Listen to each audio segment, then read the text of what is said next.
YouTube, how's it going? The Goat House is back with our Week 15 NFL score predictions, predicting each game against the spread as well. We do this video every single Wednesday afternoon.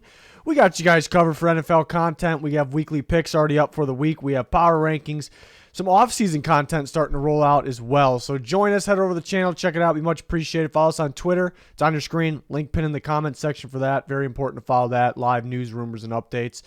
Talking during live games with you guys as well.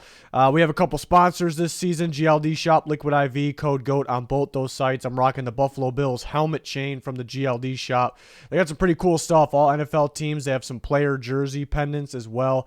Very affordable, especially with our code GOAT. There's a link pinned in the comments for all that good stuff. Take a look at score predictions game by game. At the end, we'll recap all my against the spread picks. Thursday night football, I'm going to go Niners 26, Seahawks 20.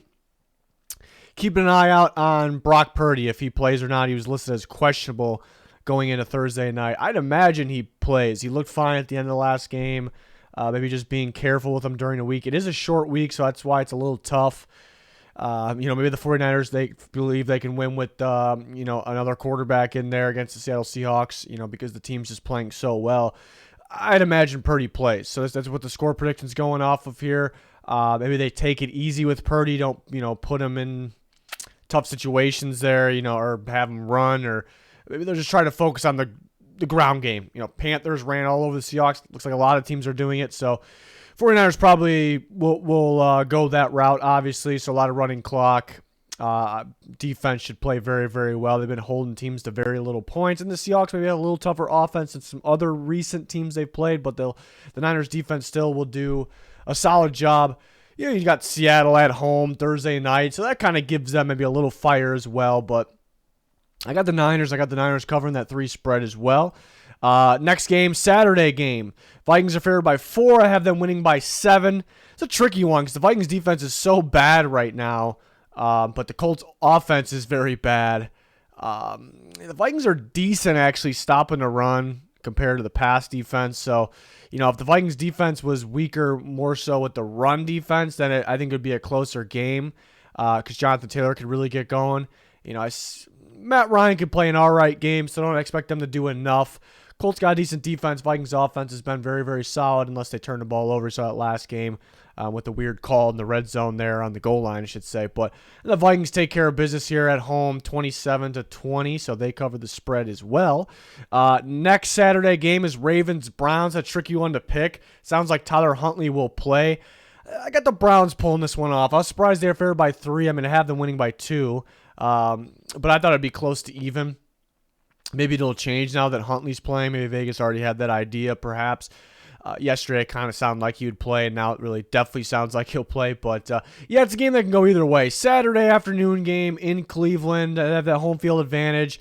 I think Watson could possibly get some things going. He was getting a little bit better at the end of the last game against the Bengals, so maybe they get a little bit going in this game. I think a lot of running the football from both sides, so a ton of running clock, therefore low-scoring game. Both defenses have been playing better recently as well. I'll take the Browns in a squeaker 19-17. It's a tricky one, though, because, how well will Watson play? Will this pass offense start to get things going? We've seen the defense look a little sus during the year. Could the Ravens, J.K. Dobbins, could they run all over the Browns? Very possible. So, but I could see the Browns having success on the ground against the Ravens, even though they got a pretty stout run defense. So, it's going to be a really good game. And a lot in the line here. It's a must-win for the Browns. I got them pulling it off. Kind of a gut feeling there. If Lamar was playing, I'd have to go with the Ravens. If they were home with Huntley, I'd probably be picking the Ravens too. I think that's just a slight difference there. Last Saturday game, Bills-Dolphins. Dolphins have been struggling recently. Bills been picking it back up. Not a whole lot of offense last week, though, mainly defense from them. The Bills lost to the Dolphins last time, so see the Dolphins go 2-0. Line is at 7.5. That's a little much for me. I can see the Bills just getting the Dolphins back good in this one. Again, the Dolphins are struggling right now. Maybe they struggle on offense, and the Bills, it's not the Jets defense. The Dolphins defense isn't bad at all, but it's not like the Jets defense. So the Bills shouldn't have too much problem scoring. So I guess I can see maybe a big win for the Bills, but it just seems like a lot to me. And the Dolphins get a little bit more going on offense compared to the recent weeks. You know, it's going to be cold out there, obviously, which works in the Bills' favor, but it also says there's not going to be an insane amount of scoring, in my opinion, which, you know, earlier in the year, there actually wasn't either. But, you know, normally you would think Bills-Dolphins, two high-powered offenses, more scoring, but therefore I think it should stay somewhat close under that 7.5. I think it's a big line, but again, I could argue that the Bills just, again, they have a good defense. The Dolphins offense can continue to struggle. So on top of that, the Bills will score some points. So, you know, is it possible it's like a 24-13 final? I don't really see it, but I think it's possible where they would cover the spread that way. But again, I think 7.5 is a bit much. But I am confident with the Bills in this game, getting the Dolphins back. Eagles-Bears. Eagles favored by 9. I'm surprised it's not double digits. But then again, the Bears have been playing everybody kind of close. They kind of just let the game slip away late. Can't really close it out. So then I got, you know, then it kind of makes some sense. The Eagles are the best team in football right now. I know Justin Fields didn't practice today, so that's interesting. I'm going to have the Eagles barely covering that. 31-20. I think they'll show some flashes on both sides of the ball, mainly on offense. So the Bears' defense is really, really struggling. Last time we've seen them play, last several weeks we've seen them play. So I think the matchup definitely favors the Eagles there. But if Justin Fields plays, yeah, could that be something different against the Eagles? You know, for them, maybe they struggle with it. That's a possibility as well. But I'm pretty comfortable with the Eagles. They've been lighting it up. They've been, you know, beating some good teams up. They've been, you know, not holding back. They've been scoring a lot of points. So that's why I have them getting up there in the 30s and covering this spread, which is a pretty big one of 9.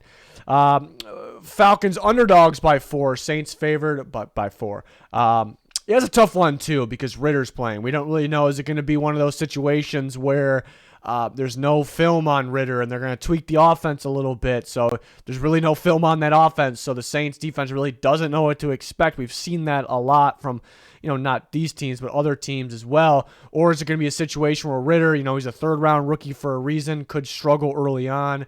Saints defense isn't as good as it normally is, but it's still pretty decent. Ignore the end of that Bucs game. But it's still pretty decent, tough.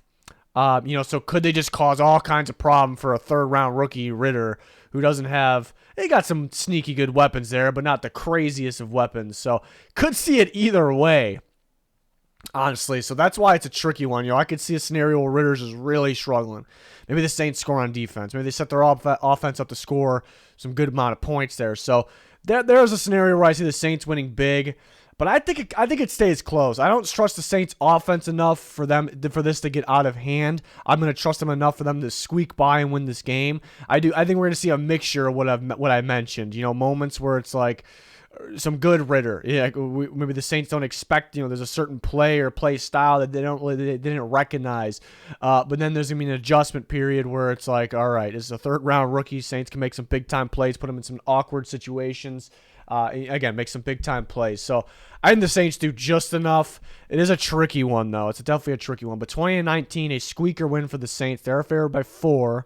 Maybe Vegas knows something, because usually Falcons-Saints, you know, should be a little bit closer. But maybe they're thinking, you know, maybe Ritter could have some problems there, and I can definitely see it. And that's a big reason I picked the Saints there. Lions and Jets, it's an even line. My gut's telling me the Jets in this game.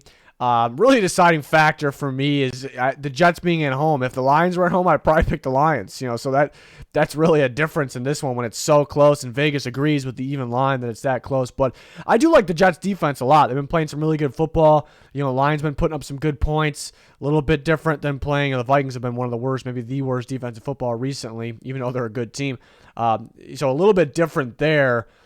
In the Jets, you know, they just haven't been scoring quite enough points, but now they're going to play a defense that is getting better, but a defense that you can score on here. So I think the Jets at home, the defense makes that extra play. They do a little bit better on offense compared to recently. So I'm kind of feeling the Jets this one. The Lions have been better recently, though, but they've been rolling. So I could see it going either way. Literally, this game is going to be so good, so close that the home field advantage does it for me. It really does. So a 24-23 win for the Jets. I can't wait to watch that one. A lot of playoff implications here with this one. Winner of this game, it's feeling pretty good for them. You know, so it's crazy. Lions versus Jets here late in the year. That playoffs are possibly on the line. Pretty wild. Steelers, Panthers, yeah, kind of another gut thing here. I'm feeling the Steelers in this one. I do want to see who's playing quarterback, but I think the Steelers defense could win this one. And the Panthers defense has been playing great. Their running game's been great.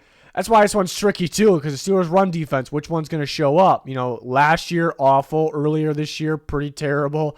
But lately, besides last week, it's been pretty good. But then you got last week where the Steelers knew they were going to run, the Ravens. They were going to stack the box, and Dobbins still ran all over them. So it's like, which run defense is going to show up? But the Panthers kind of almost try to go away from the run, surprisingly, at times last week and put the game in Darnold's hand. Darnold was all right, but if they do that against Steelers and TJ Watt, Alex Highsmith, these guys, then they're going to cause some problems, and I kind of can see that in this game. I definitely can see that. So will the Steelers have enough offense, though? It's really going to depend on the quarterback. I think Najee Harris can pick it up in this game.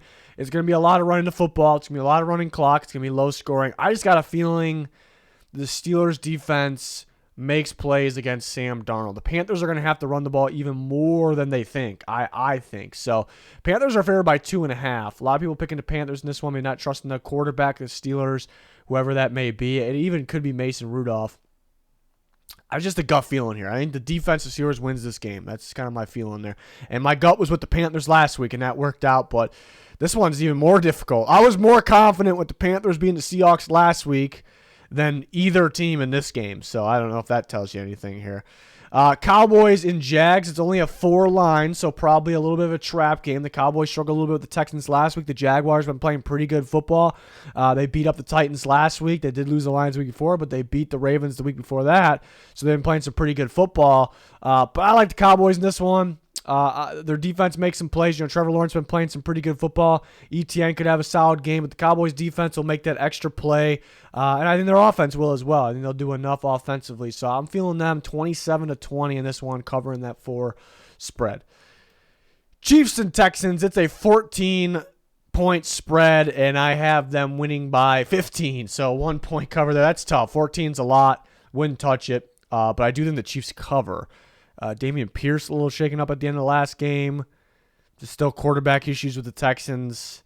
Chiefs should be fine in this one. It's just when do they kind of park the bus, put the push on the brakes a little bit there. That's just a big question when betting on a 14-point spread. But Chiefs just a better team, too explosive. I got them scoring some good points.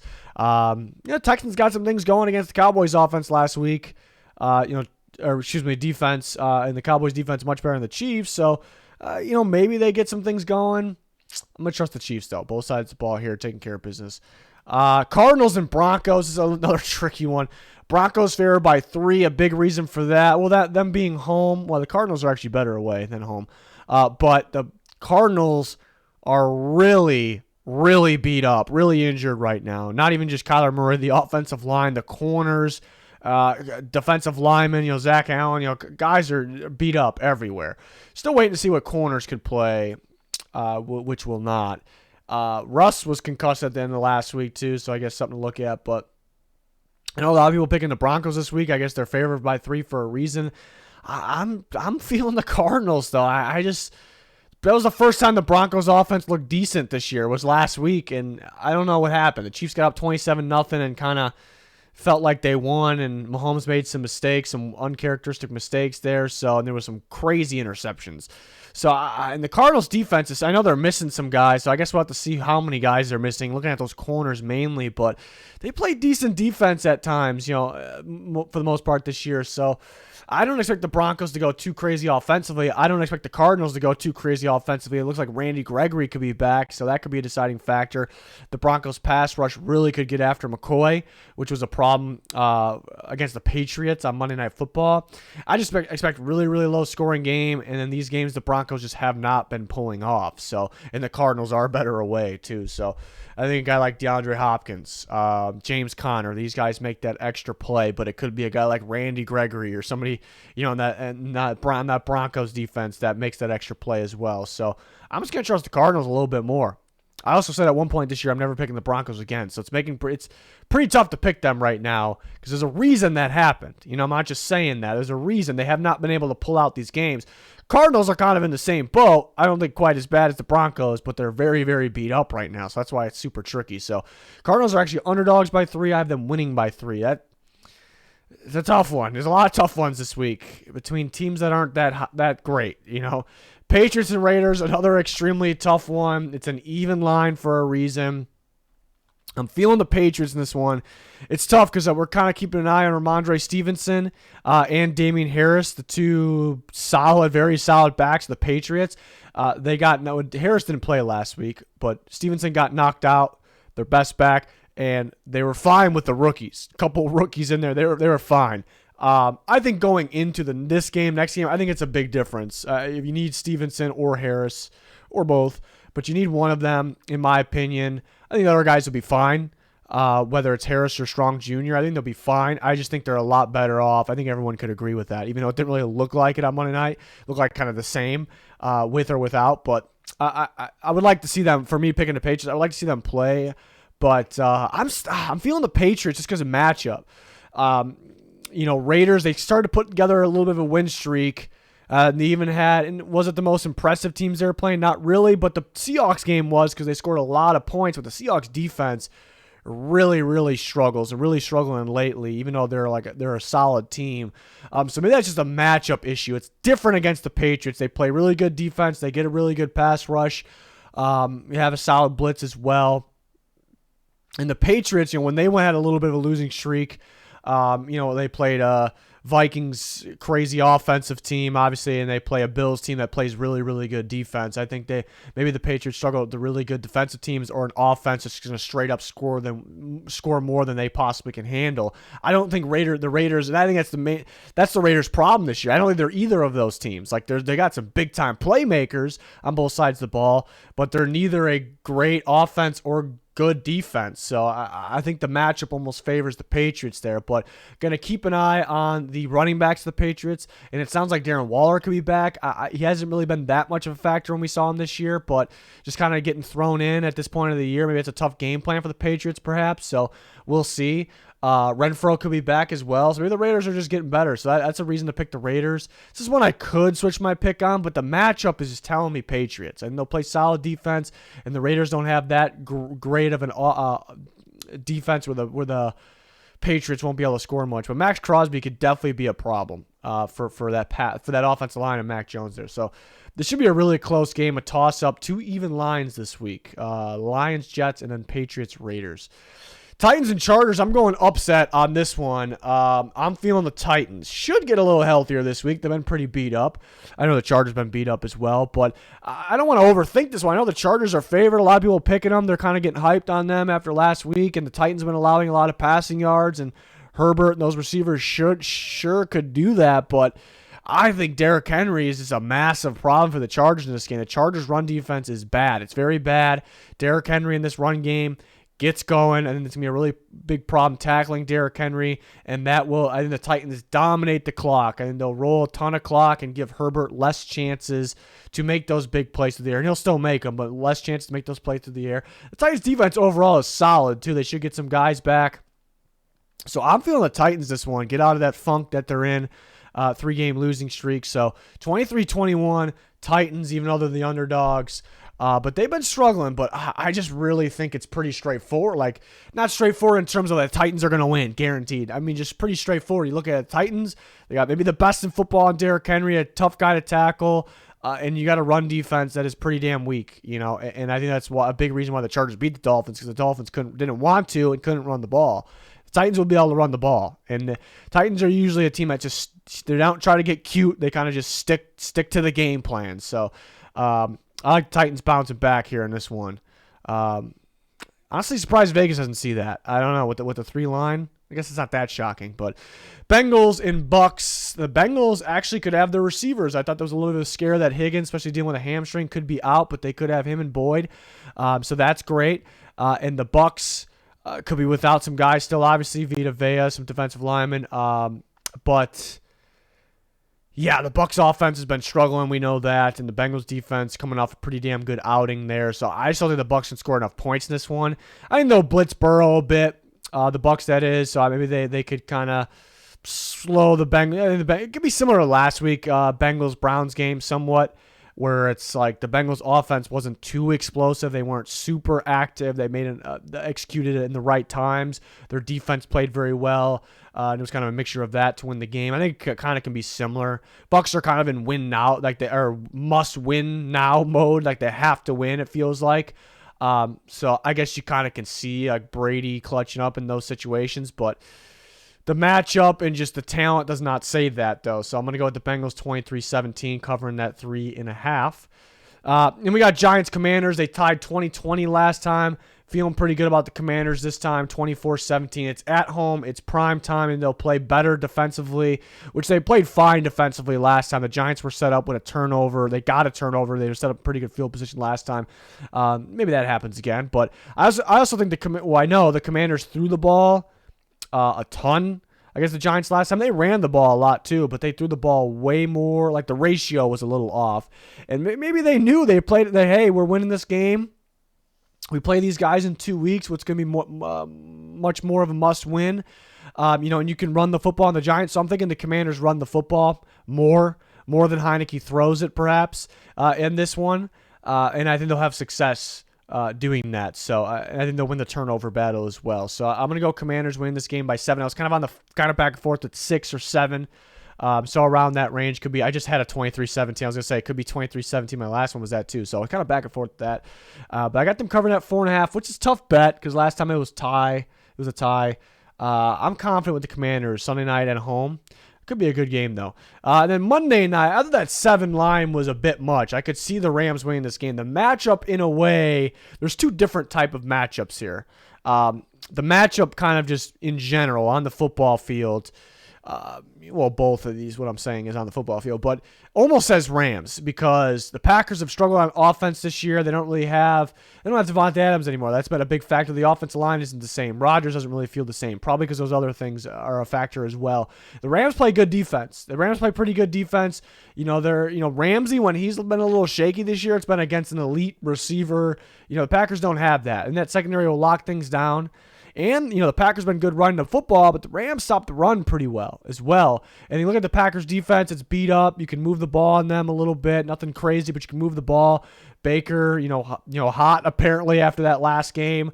Not going to go crazy, but they can move the ball on them. So that the matchup almost says Rams, but then the other part of the matchup is it's Monday Night Football in Lambeau in the freezing cold. That's the big part. In the cold, the LA team going there.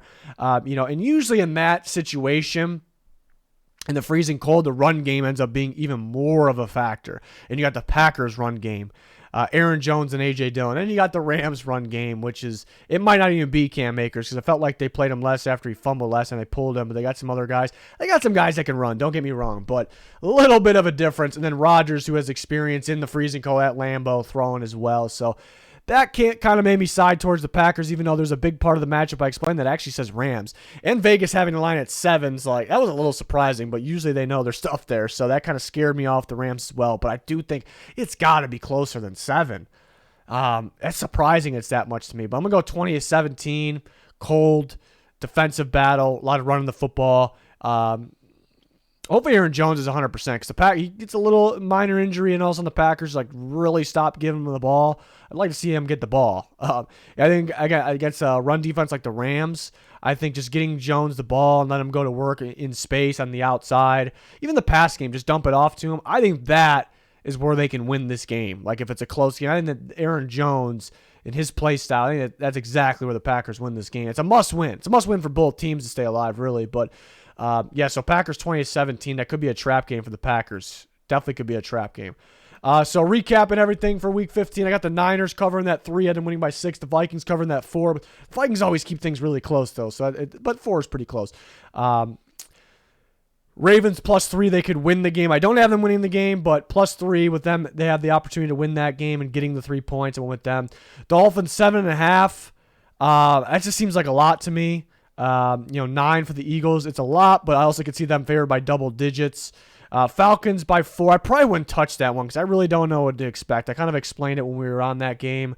But the Falcons could win that game. They can win that game, and they're getting 4 points. So I definitely feel more comfortable with the Falcons plus 4. I wouldn't touch it. Jets in a pick. It's an even line for a reason. It's a 50-50 game. Literally my deciding factor. I do like the Jets defense. That was a big factor as well. But my deciding factor was the home team there, which does play a big part, actually. Especially down the stretch of the season. Cowboys -4 against the Jags. Could be a trap game. Steelers, I think, could win the game, and they're plus 2.5. If that goes to 3, I like it that much more. You get a little more insurance there. Chiefs, 14's a lot. I have them covering, but it's a lot. Cardinals plus 3. I think they can win the game. If they lose, I think it'd be by 3 or less. Patriots, even line. I wouldn't touch it. It's a 50-50 game. I need to see which running backs are playing for the Patriots, but the matchup I do think favors them. Titans plus 3. I think the Titans are going to win. I think the Titans are going to win that game. Of course, the Chargers have a shot. I'm surprised at that plus 3, but I was surprised with the Titans' points they were getting against the Eagles. But the Chargers are not the Eagles, so I think the Titans win that game. Bengals -3.5. I actually like that one. I think they take care of business against the Bucs. The only thing is it's Tom Brady in crunch time of the season. Must win, so that's the only tricky part. Commanders, they should cover that 4.5. That's a tough one, though. Rams plus 7. I don't know what I'm missing. Vegas sees something there. I think the Rams could win that game. I don't have them winning. I think they could win that game. The 7, I'm surprised. I would have guessed it would have been like 2.5. So that's an interesting one. Usually those ones that are that alarming, though, Vegas just kind of ends up being right. So that's just kind of how it goes. So I'm kind of curious to watch that one. There's a lot of games that I'm curious to watch this week. A lot of tough ones to pick. A lot on the line. A lot of injuries, which is tough.